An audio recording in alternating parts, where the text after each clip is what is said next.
As someone who's had their fair share of breakups and is now married to the dreamiest man who loves Jesus and loves me so well, here's what I wish I could go back and tell my single self. Hey guys, my name is Nastasia. Welcome to my channel, or welcome back. If you don't know me, I have been married for about 2.5 years now, but I had a very interesting season of singleness myself. I got married when I was about 25-ish, I think? I'm trying to think how old I am right now. And I didn't have one of those stories where like your first boyfriend ends up being your husband, you never go through heartbreak, you never break up, you never whatever. I dated a few different guys, got dumped some of the times, did the dumping sometimes, and then I was in a season where I was so longing for my husband. I didn't want to be, freaking out about when that person was going to come in my life, when he was going to be there, when God was going to bring him to me, if God was going to bring me anyone. I definitely had that season of anxiety and wondering when it's going to happen for me, because I had such a strong desire and love for the idea of getting married. And I see that a lot, especially in the Christian community, and that is not a bad desire to have whatsoever. I think it's such an incredible desire to have, to be a wife. But it can quickly turn into a season of anxiety and frustration and just wanting things to speed up and then trying to take it into your own control. Here's 3 things I wish I could have told myself. Number 1, God's timing is not your timing. You cannot speed it up, you cannot slow it down, and there's nothing you can do to mess it up. If you're anything like me, maybe you've been through any kind of season where you're like, am I gonna mess this up? What if I need to go to this specific coffee shop at this specific day to meet this guy? And if I don't, then I'll just pass him by, or this or that, or, oh man, if I'm not involved in enough activities, or should I pick that small group on Wednesday, or should I pick the one on Thursday? I wonder if my husband will be in one of them, and what if I miss it? Like, you just get in your head. And as much as it might sound silly, if you've been there and you know exactly how that feels, I'm someone who believes in the full sovereignty and power and control of the Lord, and yet I still caught myself falling into this thought process and behavior. But that is the sweetest thing, is that God is sovereign, and He's sovereign over all of it. There is nothing that is too small or insignificant for God to care about. He loves you, so that means He loves the details of your life. Also, you're not more powerful than God. He's not going to let you mess up His plan and His will for your life.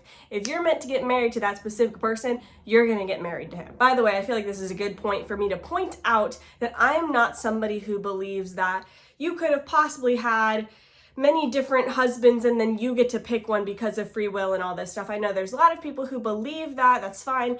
I don't believe that. I believe God had somebody picked for me. I believe my husband was chosen by God for me.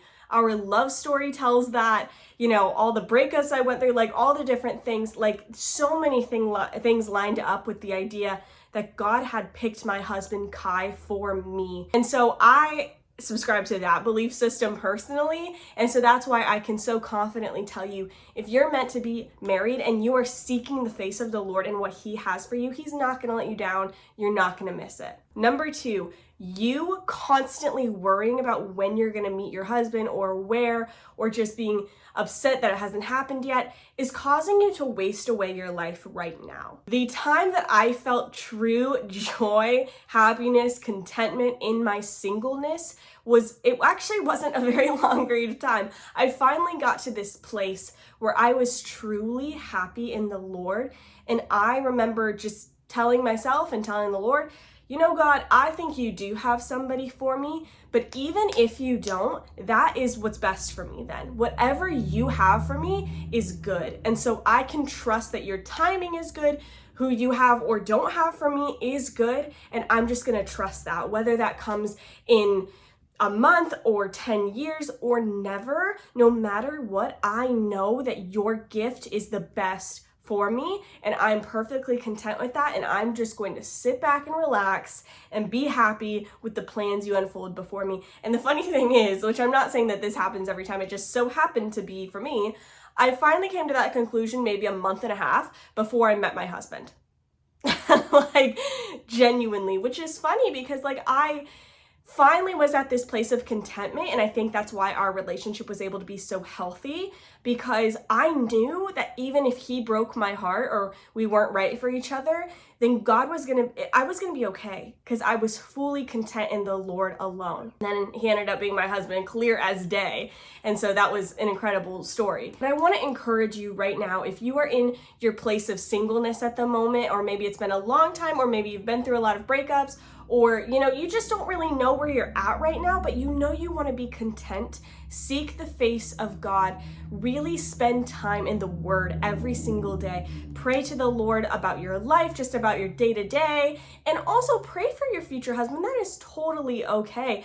During that season of singleness, in the contentment phase and in the discontentment phase, I prayed lots of prayers for my husband to the Lord. Lots of those pages had tears staining it, just me really wanting to meet him, all of that. But above all else, really delight yourself in the Lord and in the life he has you in right now, in the season he has you in right now, because it will be gone at some point. You're going to blink, and whatever that season is, whether you get married or not, whether it's 10 years or never, or a week from now when you meet your husband, that season is going to come to an end at some point. You don't want to waste it. I can tell you, looking back, I so wish I would have taken more advantage of my singleness time. I wish I would have just enjoyed life better. Some of it comes from the idea of being more productive and doing things in my singleness when it comes to spending more time with friends and being able to pour out into my church and stuff like that more than I can now as a wife and a mom, just with time constraints and stuff like that. But also it just comes down to the fun things. I just wasn't happy because I was basing my life and my happiness on when I was going to meet my husband, when I was going to get married, when I was going to be loved by him, and all of that. And so it caused me to just not enjoy my day, not enjoy that season at all. And so I know it can be hard to get to that place, but I think there's so much power in just praying, Lord, help me get to that place.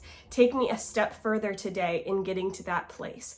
And he, I believe, will answer that prayer for you, because when you're seeking his face and you're asking him to reveal himself to you, he will, because that's in his will to do to you. And I can make further videos in the future too on kind of some practical tips on how to embrace the season of singleness you're in right now, because I know that could be really helpful. But that's my second thing that I would say to myself is just try to glean all the joy out of this season that you can, because it's not going to last forever.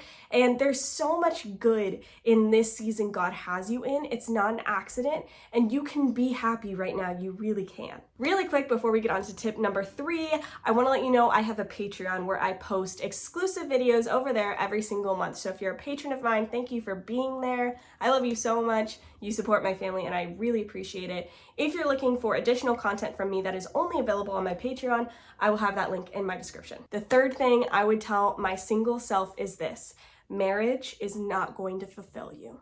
It's not going to fix your problems. It's not going to fix your insecurities. It's not going to fill that hole in your heart the way you think it will. Now, don't get me wrong. I absolutely love my husband. I think he is a unicorn of a man. I just don't think there's many like him out there anymore. I get that it's difficult to find, and God brought that man straight to me, and I'm very, very grateful. But that's not to say that he fixed all my problems, all my insecurities, the way I thought marriage would.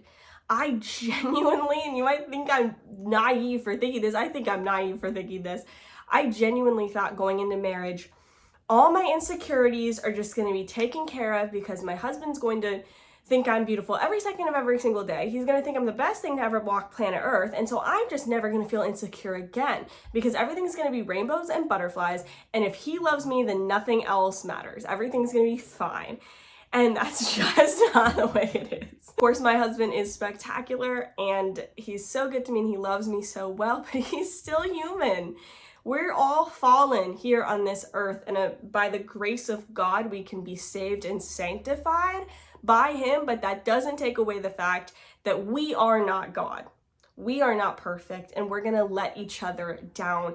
I can tell you right now, I've experienced heartbreak in a sense of being married, and I experienced heartbreak being broken up with, or different things when I was in my single season. It's just different kinds of heartbreak. When love is involved, you're gonna get hurt, period.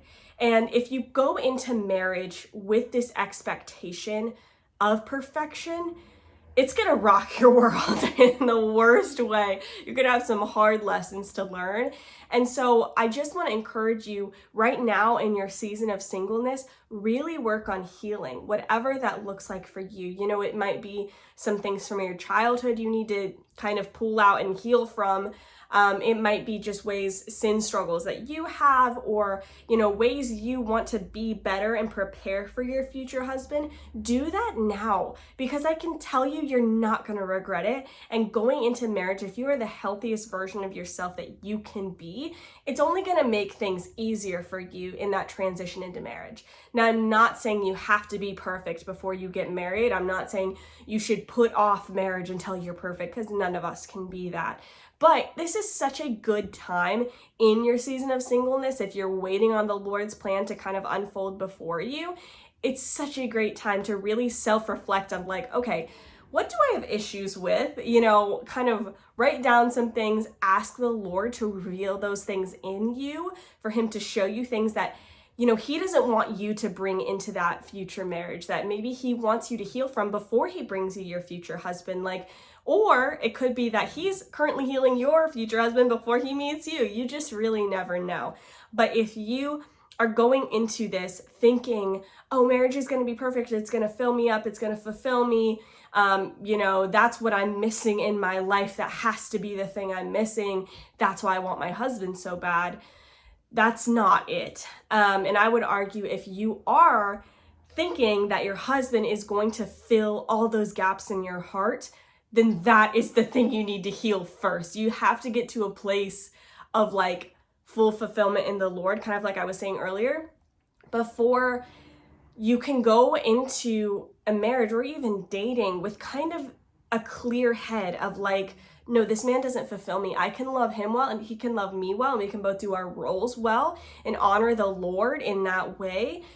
But he is not my purpose. As much as I love being a wife and a mom, and there are purposes in that the Lord uses me in, that's not my soul's purpose. My soul's main purpose is to glorify God. It might be through those different things, but if you feel like you can't glorify God without being married or without having a man in your life, then you're wrong. You can glorify God in every single season. Okay guys, that's all I have for you today. If you'd like to hang out some more, I suggest this video right here. It talks about some wife fails that I realized early in our marriage and even up to now.